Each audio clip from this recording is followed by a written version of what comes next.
आप सबको मेरी नमस्कार। मेरा नाम है अजय। मैं इस चैनल में आपको कहानियां सुनाता हूं, कभी हॉरर स्टोरी तो कभी देव के चमत्कार के किस्से। आज का आर्टिकल हमारे पास आया है, बंगाल का एक छोटा सा गांव पड़ता है वहां से। और उस गांव में एक अजीब सी प्रथा चलती चली आ रही थी कि अगर घर की किसी के भी औरत मरी है तो भाई अगर उसको कलावती नहलाएगी तो सीधा उसे मुक्ति मिलेगी, सीधा वो स्वर्गों में जाएगी। और ये कलावती के बारे में भी आपको बता दूं, जिससे पूरी स्टोरी आपको समझ में आ जाएगी। कलावती की एज लगभग 34 से 35 वर्ष की होती है जब ये 20-21 साल की। इसके परिवार ने काफ़ी ज़्यादा कोशिश करी क्यों ना इसकी शादी कर दें, लेकिन कलावती ने साफ साफ मना कर दिया था कि चाहे कुछ भी हो जाए मैं शादी नहीं करूंगी। और इसी प्रथा के चलते ये पूरे गांव में विख्यात हो चुकी थी। और एक समय ऐसा आता है जब इनके घर में थोड़ा सा पैसों की तंगी हुई, तो कलावती के भाई और भाभी ने एक बात ये रखी कि कलावती, अगर अब तुम किसी के यहाँ भी जाओ, किसी के यहाँ कोई भी मरे औरत, तो भाई तुम पैसे की डिमांड रखना। और पैसे की डिमांड भी इतनी ज़्यादा बता दी जिसको सुनते ही कलावती काफ़ी ज़्यादा गुस्सा हुई और ये बोली कि भैया कुछ तो शर्म कर लो, किसी के मरे के पैसे मांगने अच्छी बात नहीं होती। और इसी पर इसकी भाभी बोली कि देखो कलावती, इस समय हमें पैसों की ज़रूरत है, हमें घर परिवार चलाने में काफ़ी ज़्यादा परेशानी हो रही है। तो कलावती ने फिर से यही कहा कि भाभी कुछ भी हो जाए मैं किसी से कोई भी पैसा नहीं मांगूंगी और ये तरीका आपका गलत है। अगर कोई पैसे की तंगी है तो 2-4 दिन अपने खर्च कम कर लो, लेकिन मैं किसी से पैसा नहीं मांगूंगी। इनका काफ़ी ज़्यादा शोरगुल हो रहा था, तो इसी के बीच में कलावती की मम्मी बाहर से आई, बोली बेटा क्या बात हो गई। तो यहाँ पर कलावती ने ये कहा कि इनकी बातें सुनो, ये कहते हैं किसी के घर भी जाओ, किसी के मरी हुई औरत को नहलाने, तो अब तुम पैसों की डिमांड रखना और इतने ज़्यादा पैसे मांगना। मम्मी तुमको पता है, जैसे ही मैं किसी को नहलाती हूँ तो 4 औरतें पता नहीं कौन सामने आकर बैठ जाती हैं और मेरे से कोई भी कमी होती है तो वो ये कहती हैं कि इसका हाथ अभी मैला है धो, इसका पैर अभी मैला है धो। और मैं उनके सामने पैसा नहीं मांगूंगी, मुझे काफ़ी ज़्यादा डर भी लगता है। तो इसकी भाभी और भैया ये कहते हैं कि हमने भी तुझे देखा है नहलाते हुए, कोई औरत नहीं बैठी हुई होती, तू खाली बकवास कर रही है, तू खाली झूठ बोल रही है। इनमें काफ़ी ज़्यादा अभी तकरारें चल रही थी, तो इसी बीच में इनका दरवाज़ा खटखटाते हैं।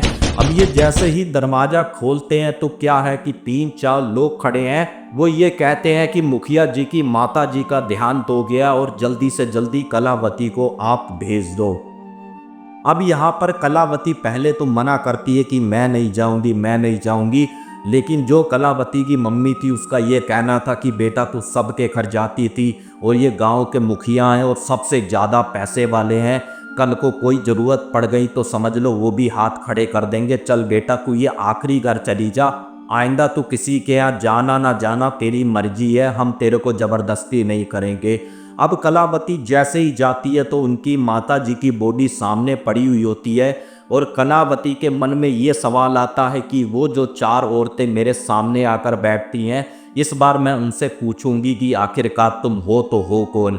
और ये इस तरीके से सिर के साइड बैठी और ठीक 4 औरतें आकर बैठी और कलावती ने ये कहा कि चाची तुम कौन से गांव से हो। और जब इतना कहा तो सब लोग 4-4 कदम पीछे हट गए, क्योंकि उस समय लगभग आदमियों की भीड़ आगे थी, वहाँ पर कोई भी नहीं खड़ा था। और यहाँ पर लोग ये सोचे कि ये भाई कलावती किस शक्ति से बात कर रही है।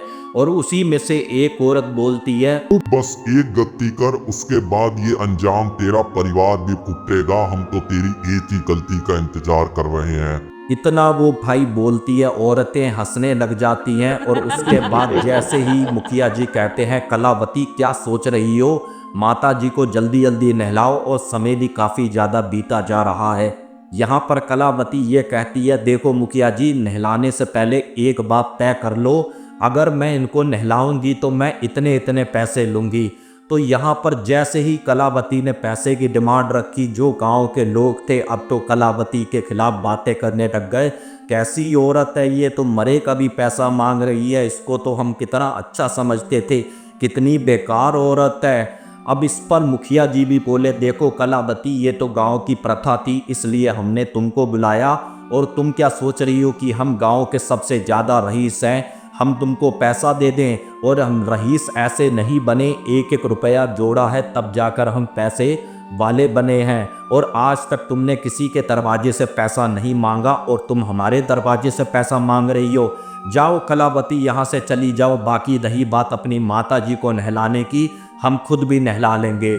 अब कलावती भी काफ़ी ज़्यादा गुस्सा होती कि मुखिया जी देखो, तमीज़ से बात करो, कोई मैं खुद नहीं आई कि तुमने बुलाया था तब मैं यहाँ पर तुम्हारी माता जी को नहलाने के लिए आई थी, मुझसे तमीज़ से बात करो।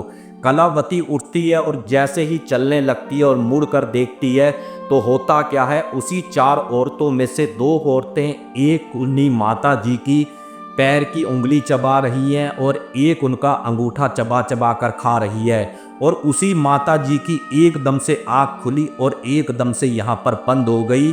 और कलावती तो चुपचाप देखकर सीधा अपने घर की तरफ आने के बजाय सीधा मंदिर की तरफ गई। उसने पुजारी जी को सारी बात बताई कि मुझे ऐसी ऐसी 4 औरतें दिखती हैं। तो पुजारी जी का ये कहना था कि देखो बेटा, तुम ये काम काफ़ी समय से कर रहे हो, क्या पता कुछ एक ऐसी आत्माएं शक्ति हैं जिनको मुक्ति नहीं मिली, वो तुम्हारे बराबर में आकर बैठती हैं। चलो जी बेटा, कोई बात नहीं, ये धीरे धीरे समय के साथ ऐसा होता है। और कलावती से एक गलती और हो जाती है जो वो हर बार करती थी, सीधा अपने घर जाने से पहले नहाती थी। इस बार ना तो वो नहाई ना तो कुछ हुआ, सीधा अपने घर के अंदर घुसी और एक बेड पर लेटी और एक चद्दर ओढ़ी और काफ़ी ज़्यादा तेज रोने लगी। अब ये जैसे ही रो रही थी तो इसकी मम्मी भी आई, इसका भाई भी आया। बोले क्या हो गया, क्यों रो रही है? तो इसने सीधा यही कहा कि तुम्हारी वजह से मेरी बेइज्जती हो गई, तुम लोगों ने मेरी नाक कटवा दी, तुम लोगों ने ये कर दिया, तुम लोगों ने वो कर दिया। तो यहाँ पर इसके भाई को भी एहसास हुआ, चल बहन कोई बात नहीं, तू किसी से मत पैसा मांगना, ये हमारी गलती थी भाई, तुझे अगर इंसल्ट फील हुआ है। इतना इनकी अभी बात हो ही रही थी, आधा घंटा ही बीता था तो ठीक फिर से इनका दरवाज़ा खटखटाया जाता है। और इस बार लगभग 10-15 लोग थे और उसी मुखिया जी के घर की एक लेडीज भी आई थी और ठीक इसके सामने आकर इस तरीके से हाथ जोड़ा और ये कहा कि कलावती बेटा चलो, तुम चलो। तो यहाँ पर कलावती ने कहा कि मैंने तो एक पैसे की डिमांड करी थी, आपके परिवार ने मना कर दिया और मुझे बेइज्जत कर कर निकाला, अब मैं आपके घर चाहे कुछ भी हो जाए नहीं आऊँगी। तो उस औरत का ये कहना था कि बेटा जितने तूने पैसे मांगे हैं उससे 5 गुना ज़्यादा पैसे देंगे, तू बेटा मना मत कर, हो सके तो भाई जल्दी से चल, वहाँ पर काफ़ी ज़्यादा अशुभ हो गया है।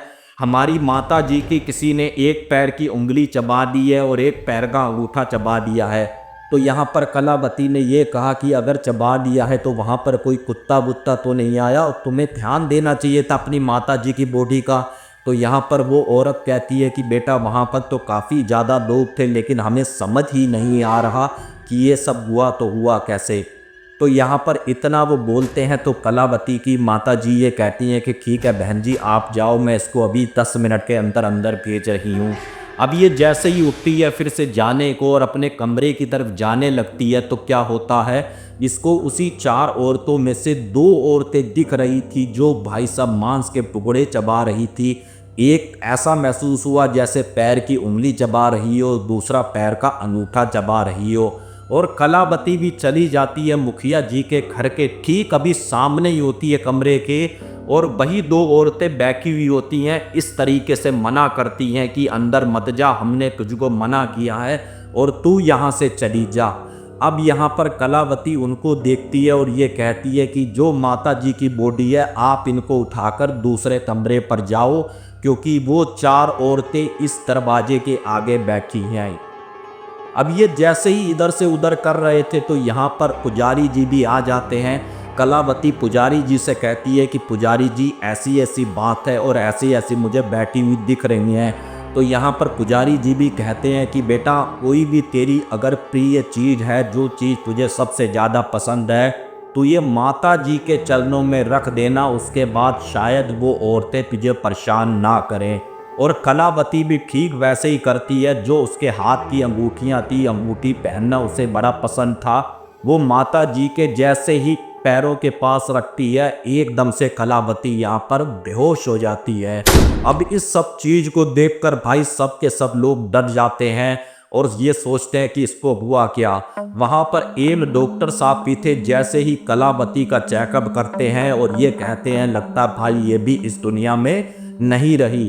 और इसी बीच में आनन फानन में उसके परिवार को पता चलता है, वो भी भागा दौड़ी करते हुए जल्दी से आता है। जैसे ही कलावती की मम्मी उसके पैरों के पास आके खड़ी होती है, कलावती एकदम से उठ के बैठ जाती है।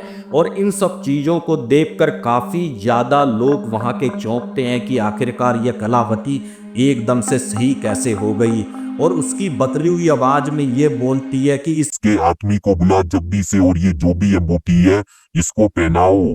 अब ये कलावती की आवाज़ जो बदली हुई थी, आदमियों की तरह निकल रही थी, तो यहाँ पर भाई मुखिया जी को टेंशन हुई। मुखिया जी ने अपने पिताजी से कहा कि ये माता जी के हाथ में ये अंगूठियाँ पहना दो।